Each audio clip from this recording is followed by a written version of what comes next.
Welcome to the Faith and Feelings podcast. My name is Taylor Joy, and I'm passionate about helping you untangle and honor your emotions, authentically practice your faith, and integrate both into your everyday life so that you can experience the goodness and delight that comes from living in relationship with yourself, God, and others. Thank you for joining me. Let's get started.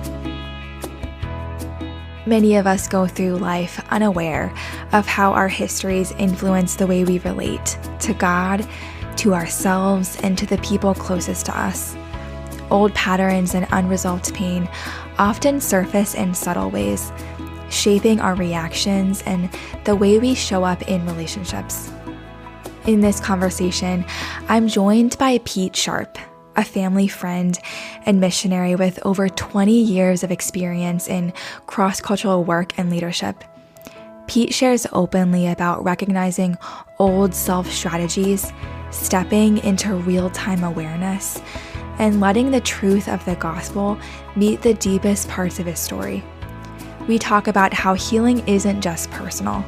It affects marriages, friendships, and the way we engage with the world.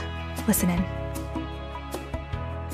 Well, Pete, welcome to Faith and Feelings. I'm so glad you're here. Yeah, thanks for having me. Well, to give a little context for our listeners, our families have been friends for years. And as I was thinking about our conversation this morning, my mind went to a Christmas from a couple years ago in Chiang Mai when we were all there together. And I keep picturing that impromptu wooden airplane competition in the street outside of our house. Such a fun memory. Wooden airplane? I remember doing all kinds of weird competitions, but I don't remember the specifics. Yeah, so many weird things. Yeah. Yeah, it's great. So many fun memories together. But I know we were talking briefly before we started recording that we're wrapping up a series on the podcast right now called Why Does My Healing Matter? And so I'd love to spend some time today exploring your spiritual formation journey. So just to get us started, I'd love for you to take us back to the first time you noticed something inside of you that needed attention. What was happening in your life and in your relationships at that time? I as I thought about that, I feel like I can look back on my life and I can see lots of different examples of behavior that I was just unhappy with. Like I knew in relationship with friends, even from a young age, there would be certain ways that I would it felt instinctively behave that resulted in people being hurt and things not going how I'd like them to be, and just often having a sense of, I wish that had gone differently. Why am I always like that? Why am I responding in this way? But just always thinking, oh, I just need to try harder, or I just need to stop doing that thing. And then obviously as I got older, there were other times and situations where I could see that in other mature ways. Yeah. So noticing some of these things, but feeling confused, like where is this coming from, or what's coming up for me? Yeah. So actually, really for me, I feel like I was helped to start to see that there's more that can be done rather than just focusing on the symptoms, but actually asking questions to get behind. Because in my ministry role, I was invited to what was framed as a sort of leadership development thing, but it was actually focused on looking at our stories and how we'd been shaped by experiences. And I kind of got to do that before, in a sense, I was really struck by my own issues and how I needed to work with them. So I feel like in answer to that question, I became aware of things in almost a formal setting of having 360 reviews and talking through people of how that went. Yeah. When you first started recognizing these patterns in yourself, or maybe even feeling confronted by them, how did you initially respond?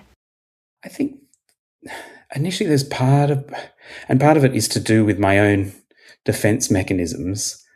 Like sometimes my first response is to dismiss things that I'm hearing from other people that I don't necessarily like. And so that was like an inbuilt thing that was working against me. But I think also at the same time I could see that there might be something to it.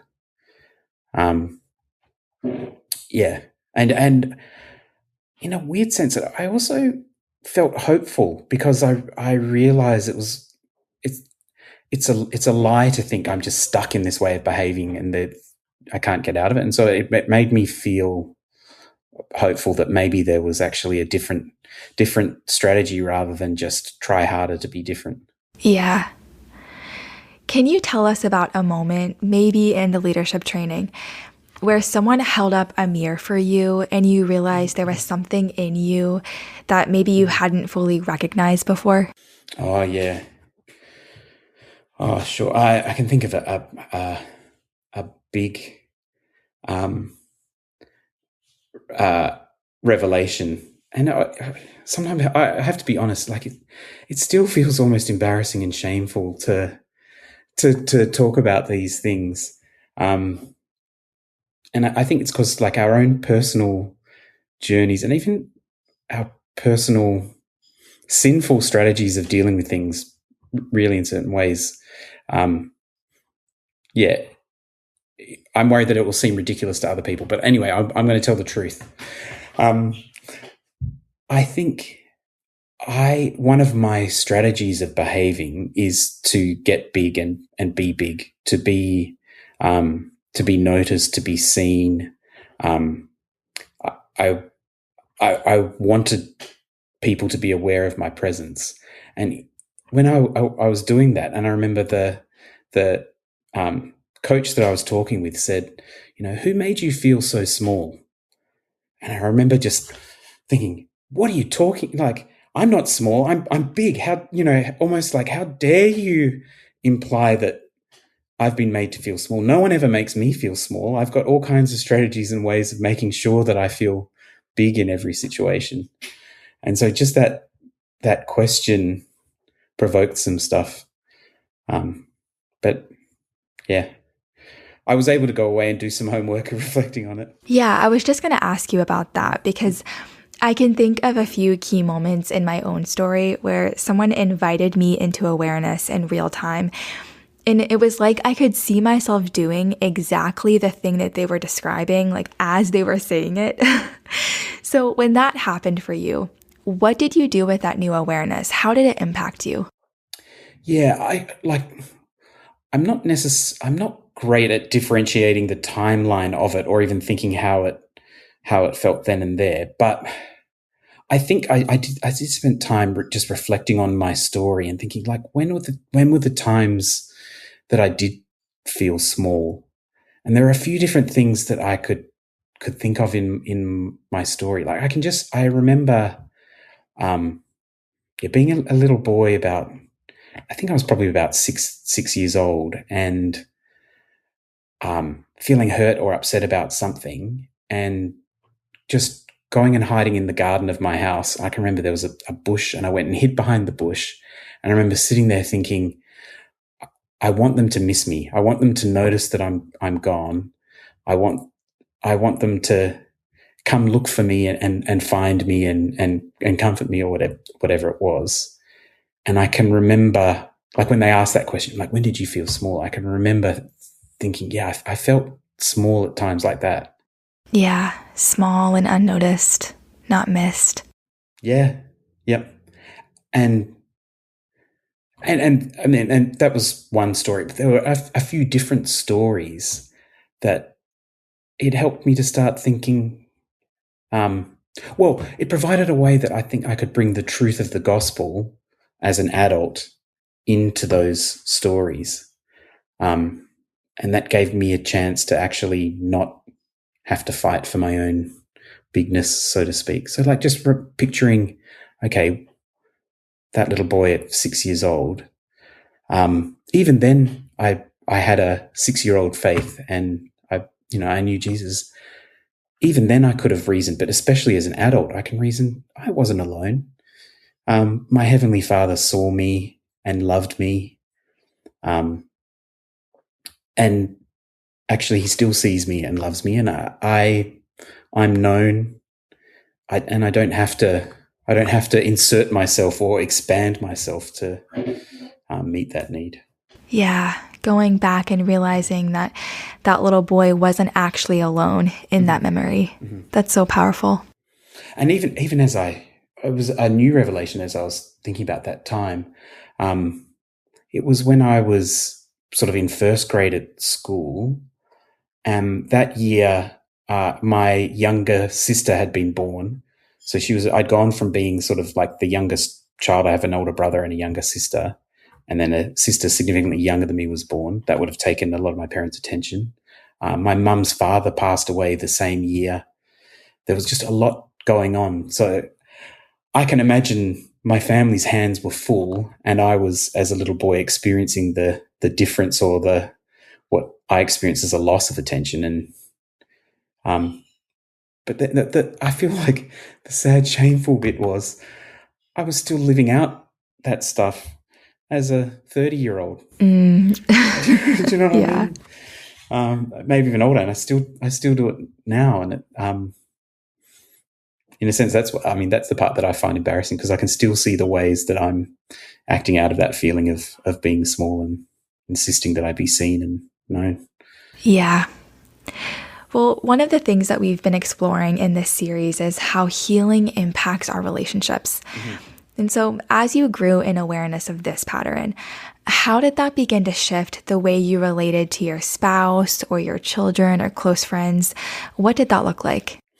Yeah, I can think of a couple of things. A big one is in my marriage. So my wife Mel, she and I guess there's different ways that we either we complement each other in good ways, but there are also ways that our sort of old self strategies we talk about complement each other. So I mentioned my strategy is to make myself feel big and take up space, whereas Mel identified that some of her strategy was to shrink and give space and make herself small and hidden. And we've been married a long time, and we'd been married a long time as we did that. And we just realized both of us were really quite comfortable in that pattern of her shrinking and giving me space and me taking the space. But we're also able to realize actually how it was damaging to both of us. Me expanding to fill the gap that she left wasn't good for her, and her shrinking and it wasn't good for me. And that loving each other well actually meant intentionally doing what felt awkward when we'd had years of practice. And so like we began intentionally, I began intentionally in a sense holding back and giving her space to do more things, and she became more willing to step into that space. I think it was awkward at first, but it's been such a unique thing about us is in our ministry role, we're actually working together in the same position. So we have a lot of working together. And so if we'd continued on that trajectory, it would have had I think things would be different. Now there's been some times recently where I've still in awe of Mel and things that she's stepped up to do in leadership, and done really well, that I think in the past, perhaps if we'd continued on the same trajectory, she wouldn't have done. Yeah, that's so good. You used a phrase a few minutes ago that I'd love for you to unpack for our listeners. Old self strategy. Yeah. Can you explain what you mean by that?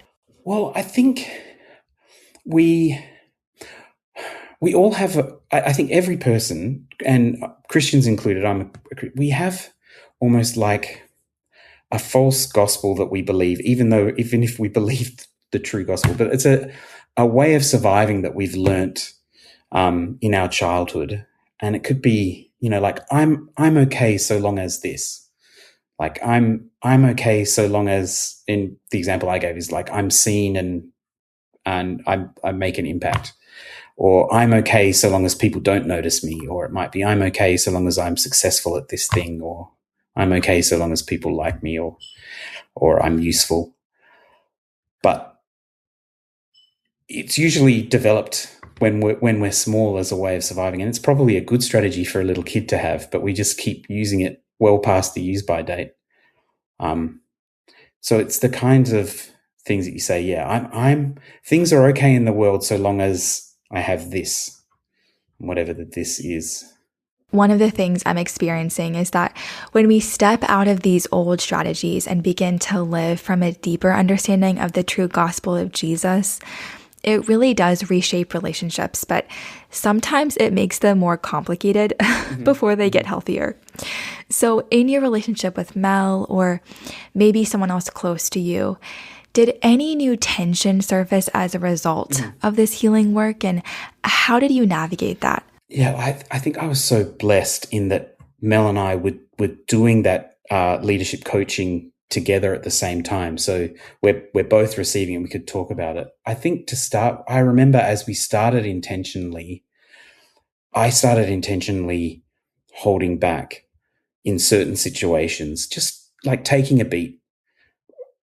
Like I'm the kind of person in any situation, if someone asks a question and then needs an answer, I'll give you an answer. It might be a good or a bad one, but I'm going to always step forward and do something.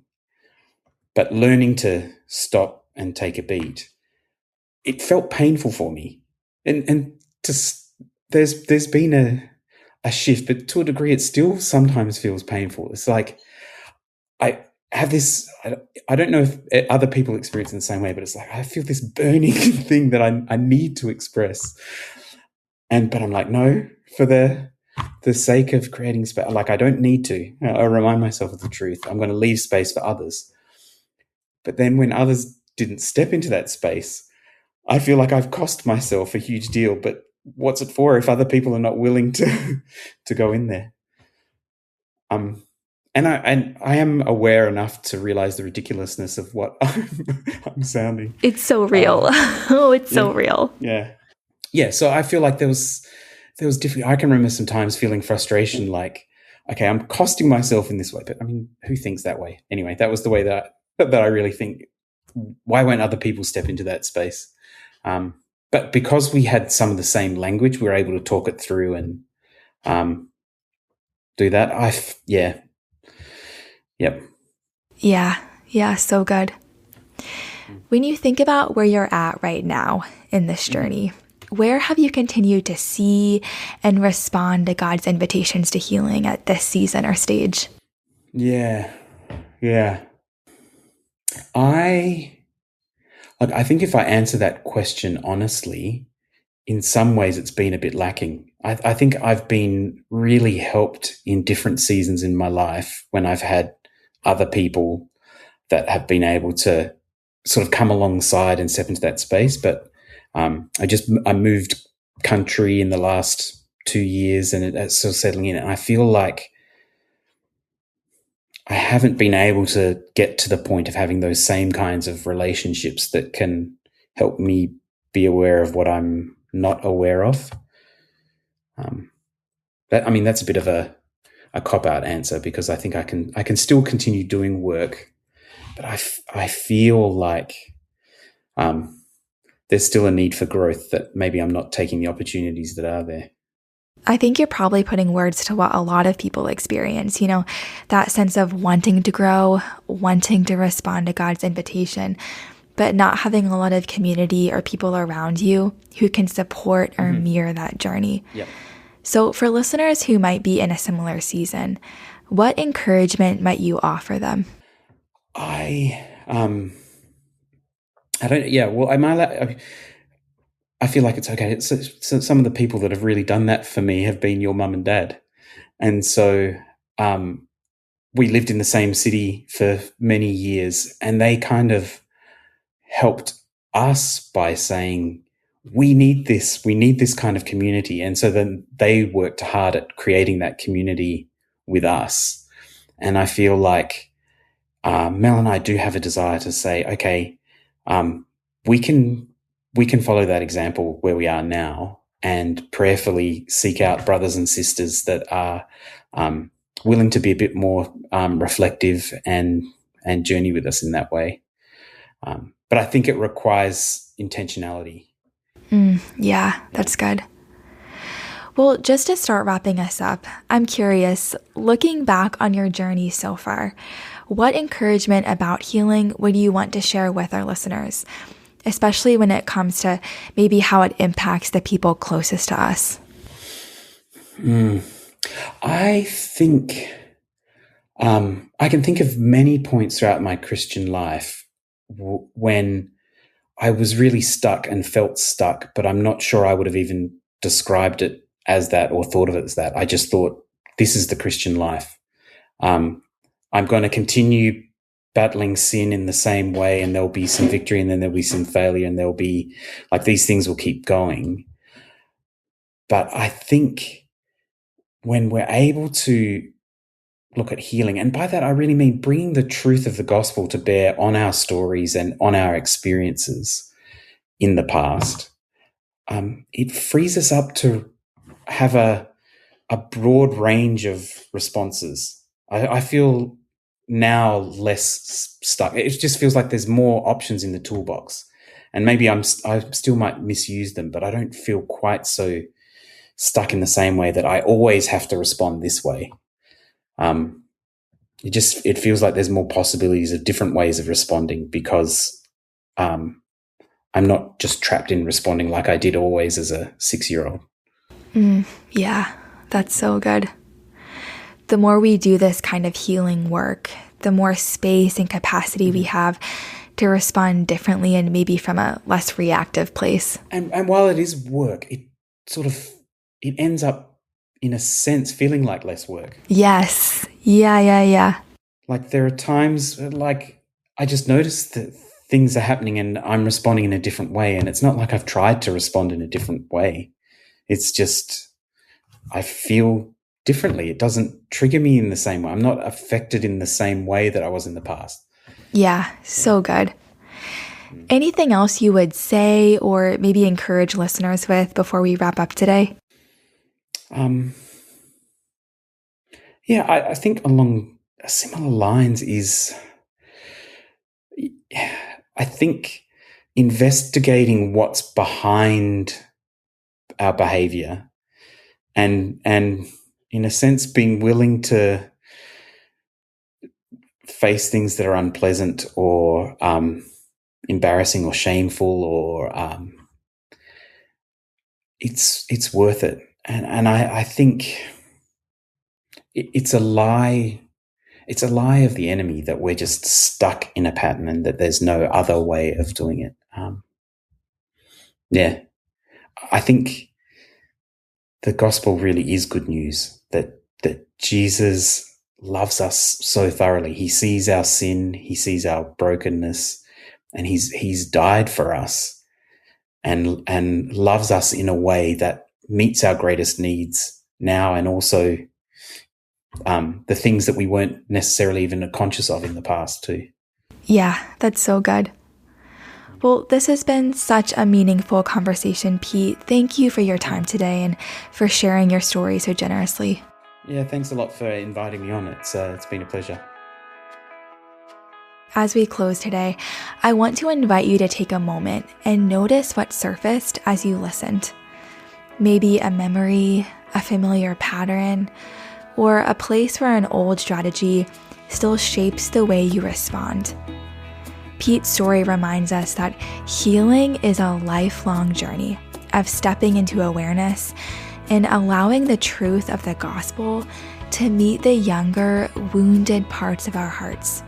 When we do this, it transforms how we respond to ourselves, to God, and to others. This week, you might gently ask yourself, where am I still operating from old patterns? What gospel am I living from? And how might I invite God's presence into those spaces, allowing the true gospel of Jesus to transform the way I show up? I'm so grateful that you listened to today's episode. Thank you for spending time with me. I'd love to hear from you. Connect with me on Instagram @TaylorJoy or through my website, taylorjoymurray.co. Also, if you enjoyed this conversation, it would mean so much to me if you took a minute to subscribe and review the podcast. This is an easy way to partner with me and is invaluable in reaching new listeners. Until next week.